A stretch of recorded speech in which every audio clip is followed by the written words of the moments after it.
Good morning, everyone. Welcome to the CBI's daily coronavirus webinar.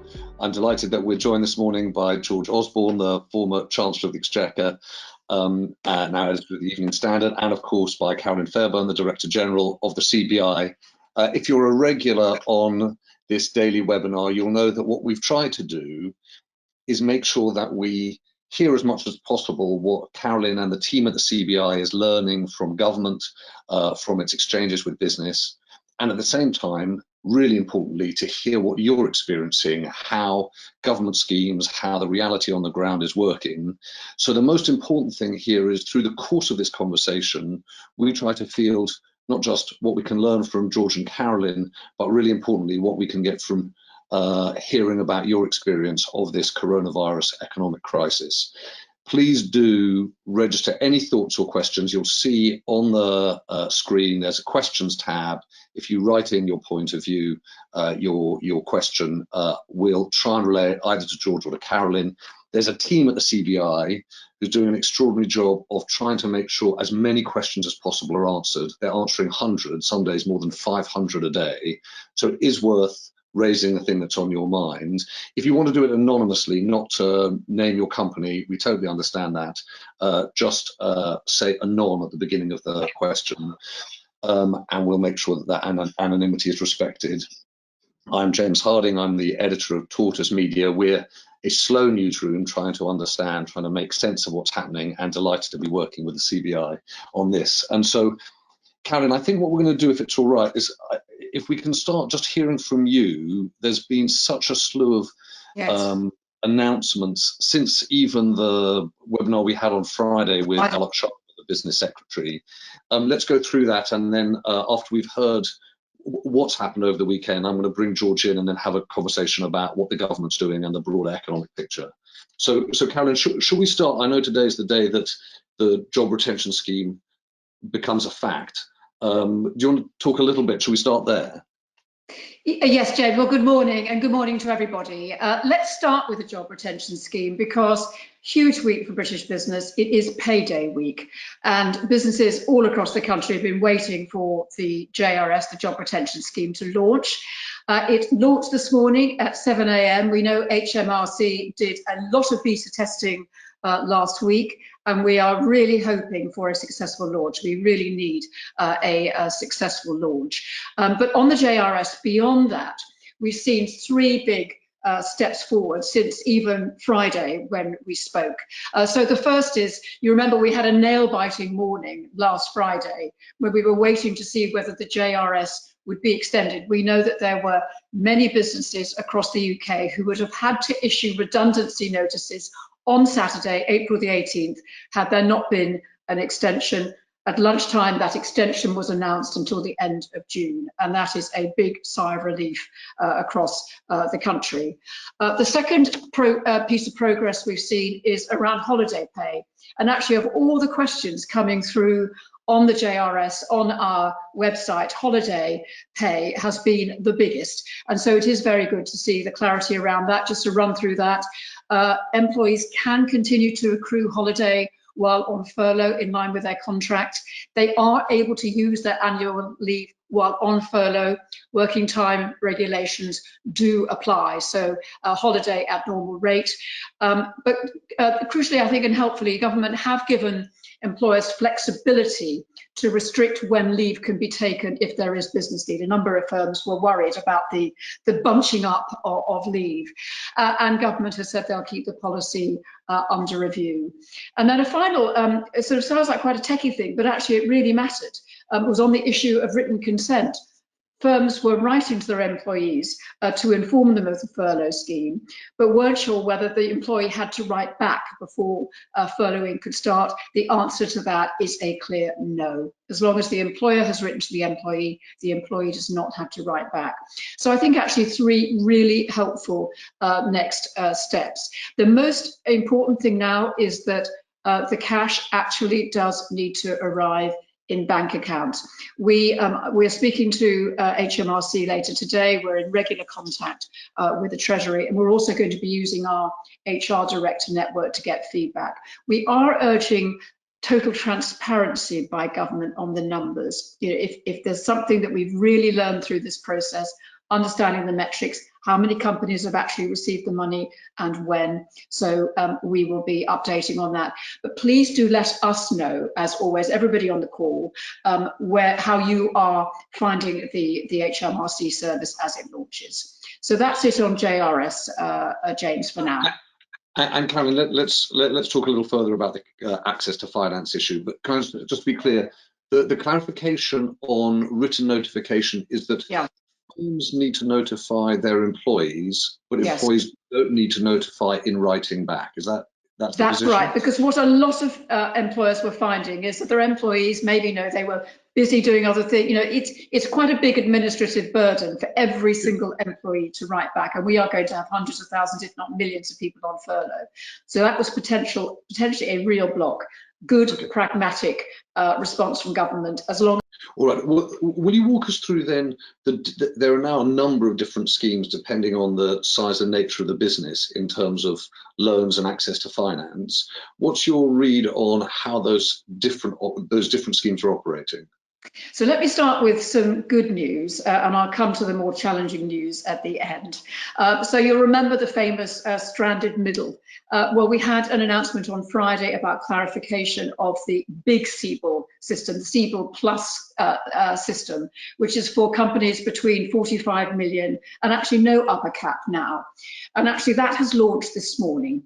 That is a scheme that pays for businesses over 45 million up to 250 million, up to 25 million in loans, and above 250 million, 50 million, with a 3-year repayment term, not interest-free, but nonetheless a lifeline for regional employers across the country, from boat builders to brewers. One thing I would say, James, is that the volumes aren't going to be anything like the same as they are for the smaller ordinary CBIL loan system. This is a much smaller number of companies, but they are really significant regional employers. So I think 3 cheers for this launching today, and we will be looking very carefully at how that now works. Secondly, going right up then to the big end, the Bank of England CCFF, a commercial paper scheme that we've talked about before, that is now up and running, and we are hearing increasingly of firms who are using that. EasyJet is one of the latest examples. That seems to be working well. And then you know, another announcement this morning. We have talked on this call before about the startup community, the businesses who are not eligible for CBILS because they haven't made a profit in the last year. That is a very hard criterion for the CBILS scheme to kick in. And we have been making the case that there needs to be something put in place for the tech startup community. That has happened today. Treasury and the Chancellor have been working on that over the last week, and that's £1 billion of funding, possibly convertible into equity, which we advocated as being part of that scheme. So 3 positive steps forward. I'll now end, though, with the challenge on our plates, which is the CBIL scheme, which we know is the absolute heart of the small business rescue package. And it has been difficult from the start. It started slowly. It had various conditions placed on it by government that have been relaxed. We have seen growth. So the scheme now stands at £1.1 billion that has been loaned, 6,000 loans, but it grew by 150% last week. But I have to say, James, it does still feel as though it is very tough going. We are hearing countless stories of firms who've been turned down, who are still struggling to get cash. And we also know that Switzerland, Germany, and the US now have schemes that are much faster. So we have proposals from our end, from the CBI, that we've pulled together in conjunction with the input we've had on this webinar and from many other sources. 4 proposals. Firstly, that 80% to 100% guarantee. We think that should be lifted to 100%. It's not the answer. It's not a silver bullet. Some people think it is. It's not, but it would help. We do think, secondly, that the small business end is the biggest problem.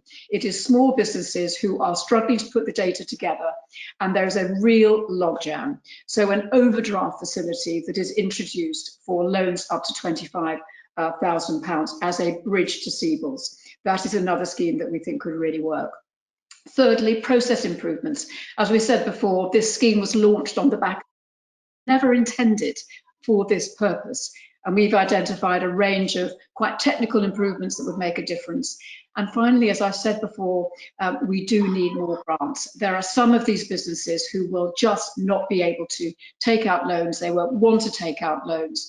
And we see a rateable value grant scheme as being part of the answer. So we are revving up on those this week. You'll be hearing from the CBI quite loudly on those ideas, but it's moving, not moving fast enough. We still need to unlock it.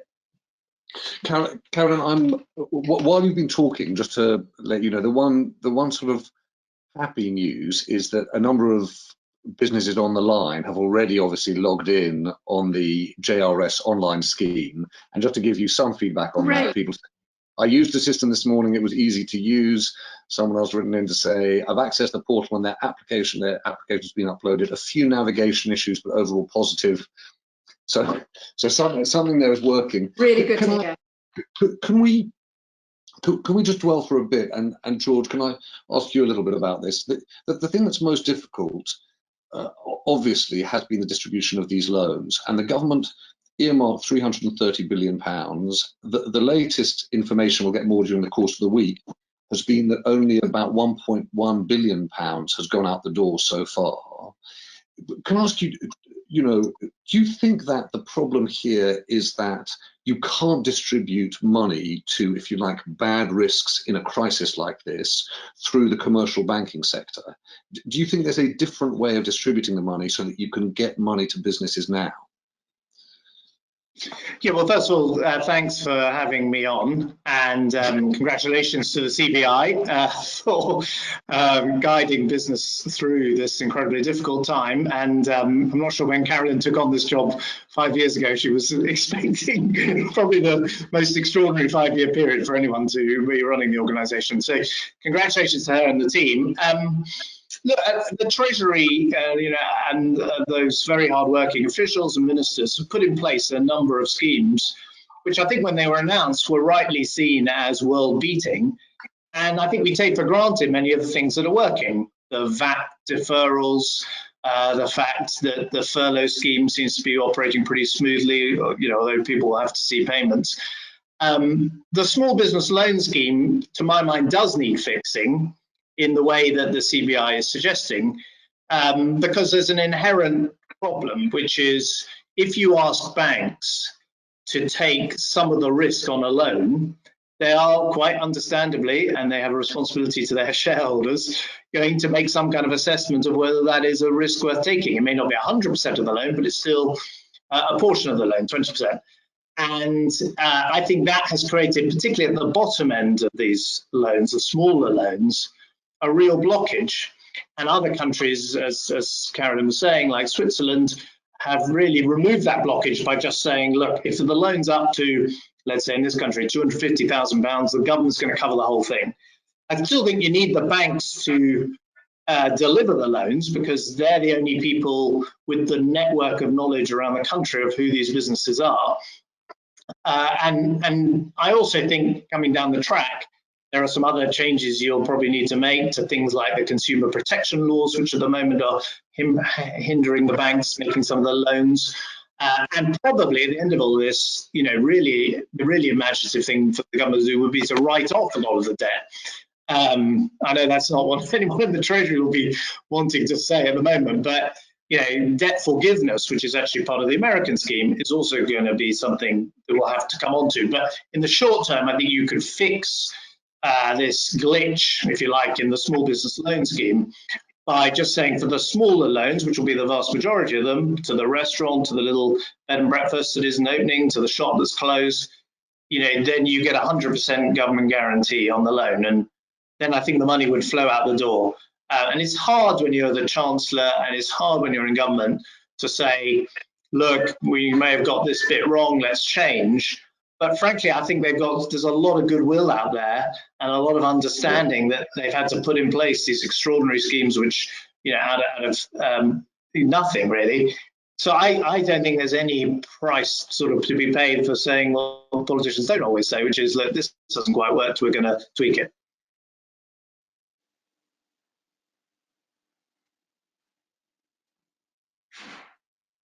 Sorry, James. We're not hearing you. Can you hear me now? Yes. I can't hear Karen, you, can I James. hear you? Oh, now there you are. Suddenly we're all back. it became a mime. So George, just can I just then can we go back to some of those questions about write-offs and consumer protection laws in a moment? But just sticking with this distribution question, Carolyn raised the idea of increasing to 100% the guarantee. There are some questions about grants. There's no mechanism to your mind that is potentially effective other than distribution through the bank. Some people have talked about taking RBS or nationalizing a bank. Other people have said, could you use the insurance system? Your view is the only way is to work it through the commercial banks. Well, we're talking about here is speed. Right? We need to get money to these firms now. They've now gone a month without any cash. Their income, in some cases, has gone to zero. And nationalising RBS or creating some entirely new scheme with insurers, which I think would probably have similar problems to the ones with the banks, is not an option. You need to work with the network which exists, which is around the country. Every small business has a bank account, and every small business has a relationship, therefore, with a bank. And the banks have the, exist to pay out loans and collect loans and so on.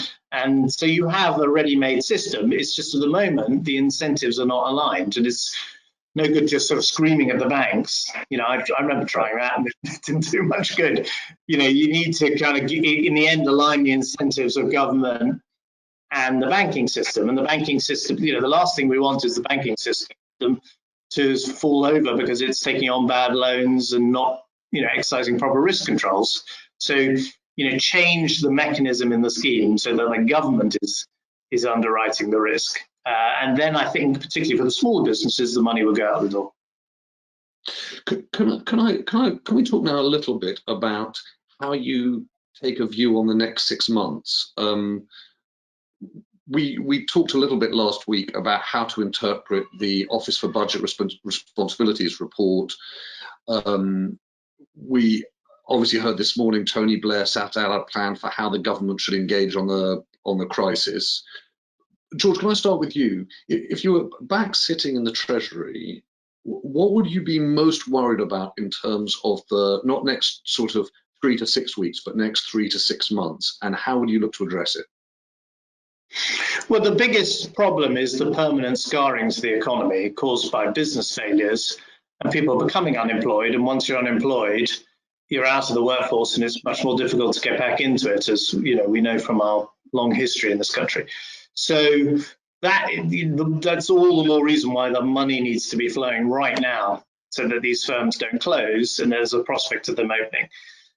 The government's putting in an enormous amount of stimulus like other governments around the world, unprecedented, and there's a coordination with the Bank of England, so you don't have such a worry about the fiscal burden of that at the moment, because in effect you've got kind of monetary financing. The government's printing the money to pay itself. Not that they would put it like that, but that in practice is what is happening. So, the real challenge is the sort of scarring effect. If you've got millions of people unemployed, you need to get them back into work and get into the habit of work quickly. And we know that if that's a 3-month gap or a 6-month gap, that's not such a problem. If it becomes a year gap or a 2-year gap, then there's a real problem. And that to me is going to be the kind of biggest challenge going forward. The markets, I think, are doing a quite simple calculation, which is, outputs drop like this, but government stimulus is like that. And so, that's okay. Because even if you've lost some firms, the amount of money coming in from the government, particularly the US Federal Reserve buying up everything in sight, that's what's sustaining the value of assets. But on a social level, and indeed on the sort of broader health of the economy, you don't want a great portion of your small businesses wiped out, and you don't want a couple of million people unemployed. And that, to me, is the kind of central sort of social and economic challenge. Karen, do you want to talk about that just a little bit about, firstly, practically, there's so much speculation now about what's happening, not just the Prime Minister, not just his closest advisors, but within government, thinking about the 3 to 6 month outlook, what the nature of the restart would look like, and whether a second wave of government support is going to be necessary. What's your read on what's happening at the moment on that?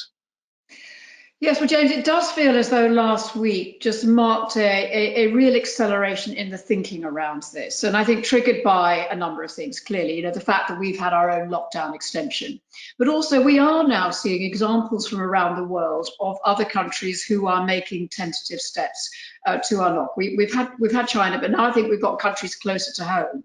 So you've got Italy beginning to open non-food retail, you've got Germany on manufacturing, you've got Austria, and of course France with the announcement of May the 11th. And I do think it's focusing minds here. I mean, it is a very challenging conversation to have, as we discussed with Adair last week, when you have these death tolls that are so shocking. But I do think that there is this sense that we need to have a plan, or at least a plan for a plan. And if I talk about what we're hearing from the sort of the business end, more and more businesses are now, I think, the scarring is minimised by two things. I think the scarring is minimised by having the right packages in place, but it's also minimised by having that right reopening plan. And just a couple of kind of brighter spots I think we're seeing. We're talking to members now who are cautiously trying to reopen within the current guidelines. I mean, it's interesting, we've got one big retailer and one big manufacturer who are saying now we've got clarity of health advice that we can interpret in our working environment, we're actually going to open up. So there is part of this, which is almost a pre-restart stage that I think we should start getting into. And we're going to be encouraging that. But the only final thing I would say though, James, at this stage is that we mustn't underestimate the enormous practical complexity. There is the health complexity, but let me just give you some of the practical examples that we're hearing from businesses. We're hearing about workers who are very reluctant to go back to work. They are frightened, and how employers really do help to understand that fear and respond to it and make their environment safe and respond to the those real concerns. We're hearing businesses who are really reluctant, understandably and rightly, to compete with the NHS for PPE. This is a scarce resource, and businesses who need PPE don't want to be keeping that away from the health service. We've also got supply chains that have been fundamentally broken. So one automotive member I was speaking to last week said, yeah, we can possibly start to think about restarting, but unless the dealerships are open, there's no point, because we don't have any customers, so everything is connected. And then just finally, something I mentioned last week, in the retail sector, the non-food retail, I think ought to be a sector that could open up quite soon. But a lot of those shops have the wrong stock. They have spring stock, and actually they're going to do summer stock or autumn stock.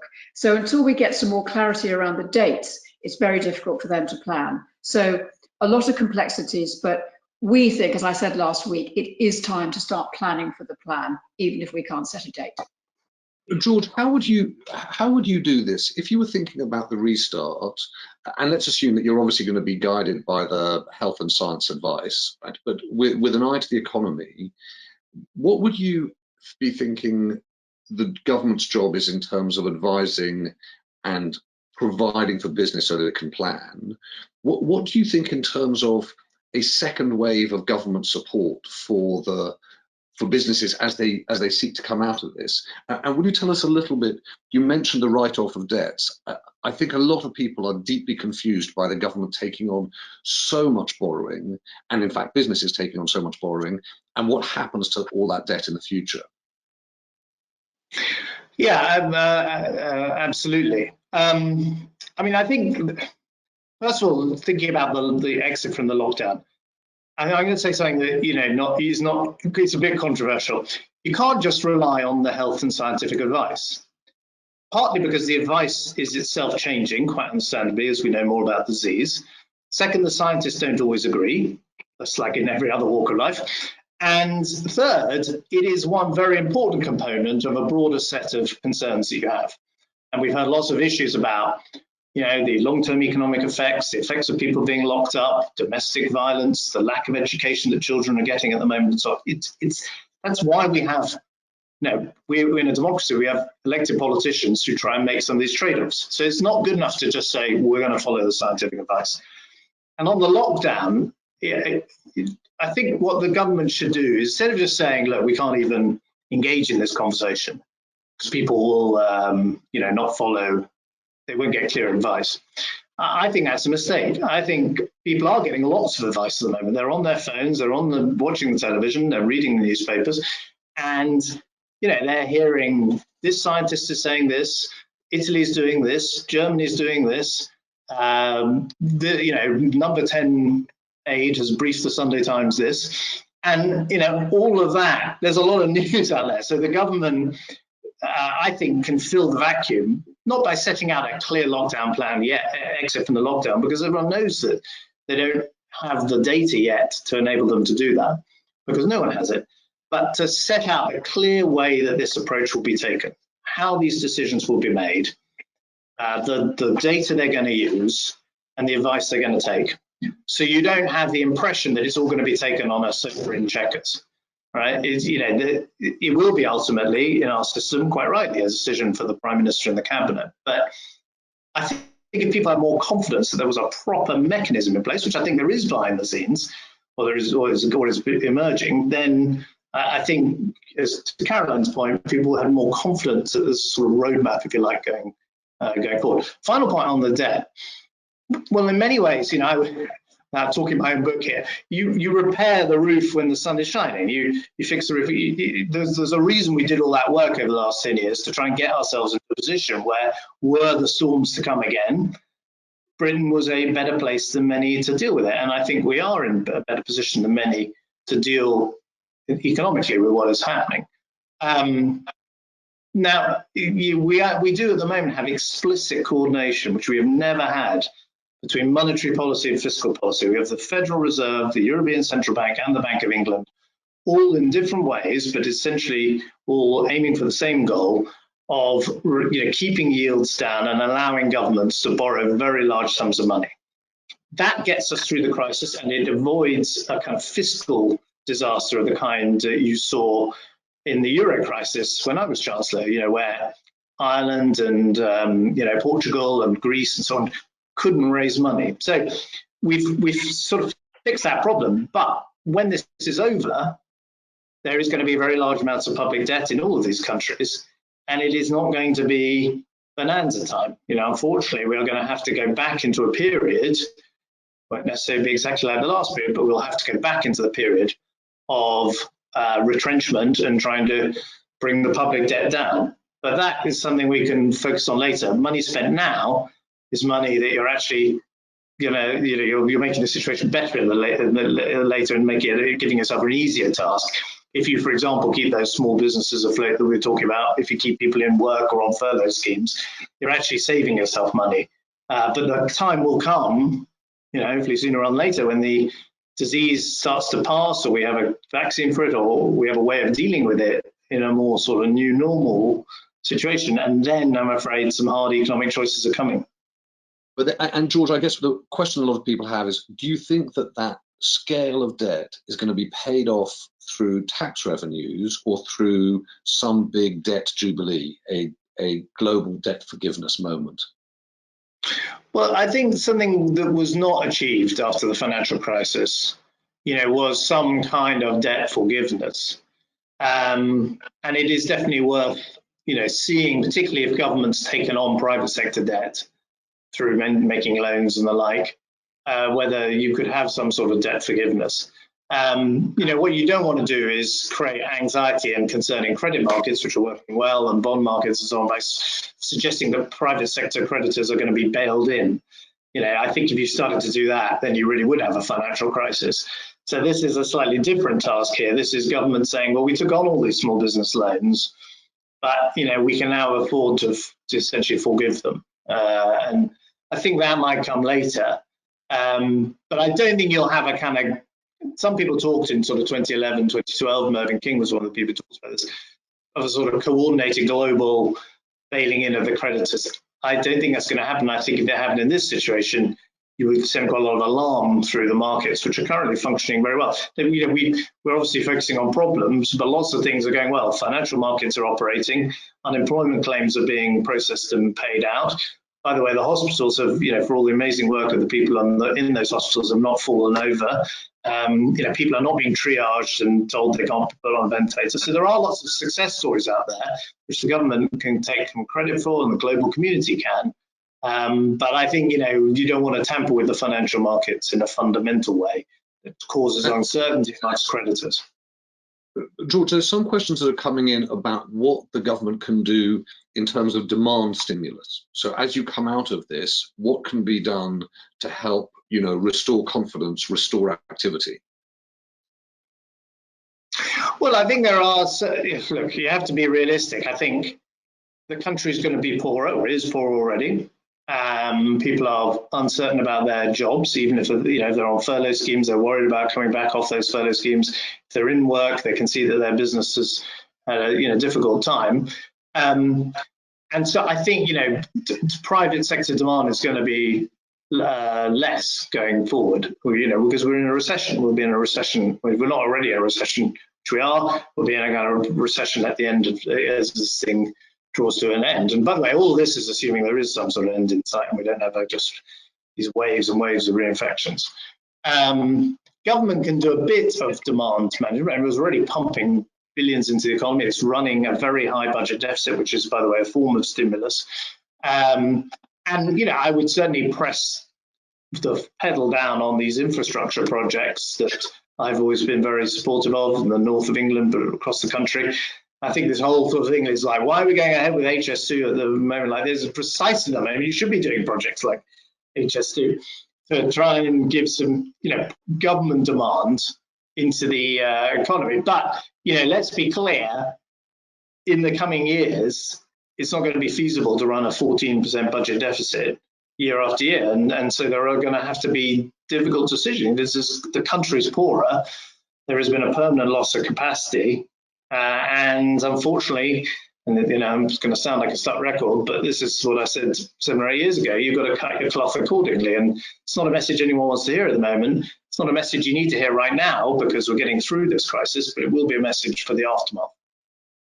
And George and Caroline, I'm going to ask, I think, the same, if I may, is how much do you think this is fundamentally changing the relationship between government and business? You've thought a lot about that, George, after the financial crisis, but you've seen now already a debate about dividends. There are questions now about CEO pay. You can see that when the businesses take money from the government, in the aftermath of that, the nature of that contract, if you like, between the private sector and the public sector can change. Is it changing your thinking? How do you think it will affect? Yeah, look, I mean, any crisis is an opportunity for people to pursue long-standing agendas they've had. And I suspect you're definitely going to have one about CEO pays, which is not really relevant to the very serious economic problems we face at the moment.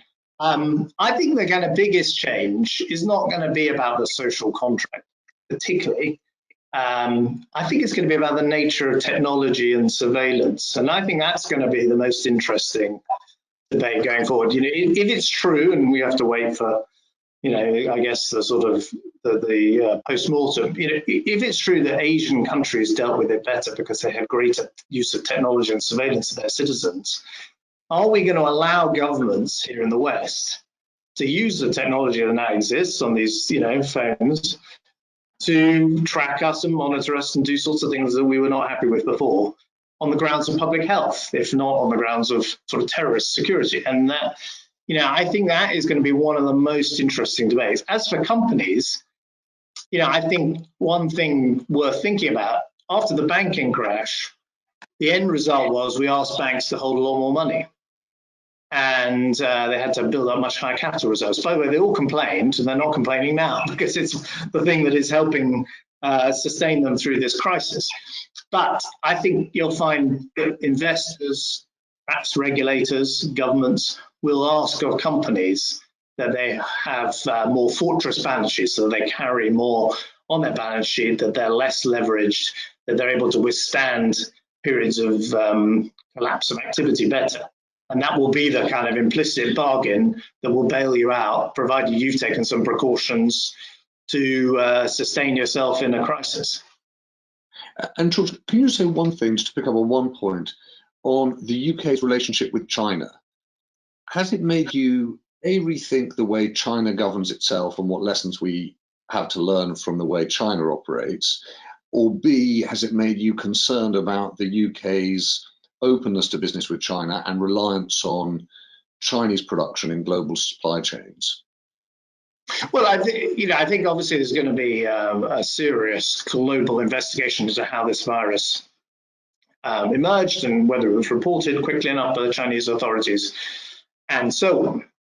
But I would say, the problem would not be made better if we had a worse relationship with China and with other key players around the world. One of the great sort of failings of this crisis has been the near total lack of international leadership and near total lack of a global response. In 2008, 9, 10, there was global coordination, and that helped mitigate the problem, the global financial crash. And actually, China came to the rescue of the West in 2008, 9 with a massive increase in stimulus in China. At the moment, you have a very fragmented response. You've got even the future of the World Health Organization being called into question at the very moment when it's most needed. And although I think central banks are doing a reasonable job of, private coordinating with each other, governments are doing a pretty lousy job. And, no one mentions things like the G20, which you would think, and in a problem that is affecting almost every country in a very similar way, would be tailor-made for this kind of situation. Caroline, what do you think on that question about how the world responds and the extent of global leadership? George's point about the seeming absence of global coordination on this front. Is that beginning to be a problem on the business side? And we talked a little bit about not just resilience, but the idea of economic nationalism, people using this as an excuse for protectionism. George touched on the idea that this crisis will be used by people to advance agendas they already held dear. How much are you worried about that? I think that the lack of global response is becoming quite a serious issue. I mean, I think we can all understand why it happened. This crisis hit at different times in different countries, and it has hit every country so hard that there's been an internal response. But if I just look at how businesses are so dependent on global supply chains, and that is going to be one of the questions. I mean, I think already you're seeing parts of the Asian economies reshoring activity. And so, I mean, you are going to see quite a rational economic response. But I think we're also seeing some responses that are very damaging. I think it is something like 48 countries have got in place protectionist measures that are new in the last few months, and how we get that kind of global response, because I think it's to George's point about we are going to need to keep demand up in this next phase. If there's a supply and demand shock now, it's going to increasingly be one of where is the demand going to come from, and that will require coordination of monetary and fiscal policy globally, and quite where that leadership comes from, I think, is not obvious yet. The other thing I think we do need to understand is where China, where the importance of China in this new environment. They're going to be one of the few economies that continues to grow during this period. And we have been speaking to many members who are going to be reorienting in terms of growth plans towards growing markets.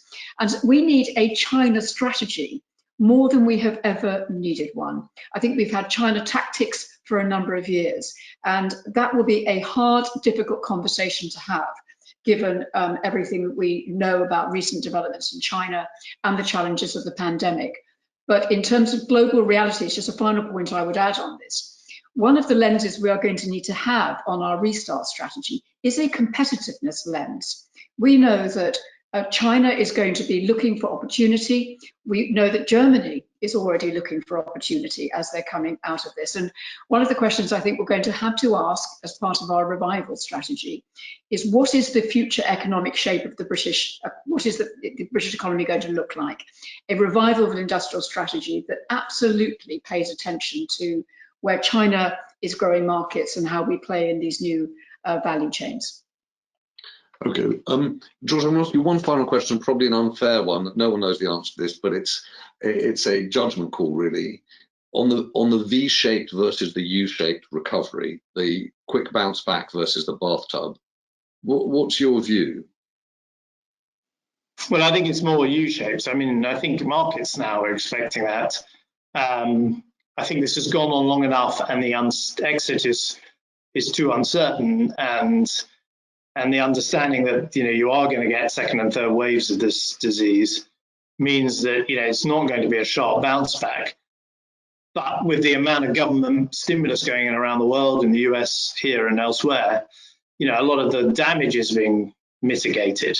I think, as I say, coming back to an earlier point, the kind of question is, can you keep these businesses afloat? Can you keep as many people in work as possible during the new bit of the economic cycle? And that's going to be a challenge. That's about schemes working and about imaginative ways of exiting the lockdown. George, thank you. Caroline, if I may, just as we get the last few minutes, I'm going to actually sort of drag you back, if it's all right, in this week. It's been really interesting hearing George think about how you weigh sort of economic and business and social considerations alongside the health and science, and really interesting thinking longer term about how technology and surveillance intersect with what we're thinking around government schemes and access to finance. But sort of practically this week on the CBI sort of ever lengthening to-do list, what's on your mind? So back to the here and now. Yes, I mean, we carry on, I think, focusing on getting money into the right places in our economy. So the JRS, feeding all of that back, how it's working. Good to hear some early signs. And on CBILS, I think this is a week when we need movement on CBILS. We are very active on the PPE front. We know there is a crisis of a supply. We've been hearing it all through the newspapers all weekend. We are engaged with Cabinet Office. Lord Paul Dayton is coming in to be a PPE SAR, and we want to, as far as we can, facilitate private sector supply into that. And our call to action continues on that. We think that there is a number of things that need to happen in terms of better guidance to the private sector so they can play a better role. So that's a top priority for this week. And then finally, the revival plan. I think we, as George has, I think, set out very clearly, we agree with that. We need to have the roadmap. It doesn't have to be the full set of answers. So this week we have conversations with Labour, the Labour front bench, with the TUC. We're organising a roundtable of our own through all of our networks to understand the complexities and the solutions to a reopening plan that works for the UK. So through all of that, insight from everyone on the call, incredibly valuable on those three things. Caroline, thanks very much. Tomorrow, Matthew Fell, the CBI's policy director, is going to be having a lawyer guest from Public Health England to talk about that very practical question of when you can open and how you can open and how you do so in a way that takes the best care of everyone that works with you. Please do join for that. On Wednesday, we're talking actually about the point that George just touched upon about data and technology with Steve Hatch from Facebook. But thank you everyone for joining this morning. A huge thank you to you, George Osborne, for making the time to be here, and thank you, of course, as ever, to Caroline Fairburn. Thanks everyone. I hope you have a very good day.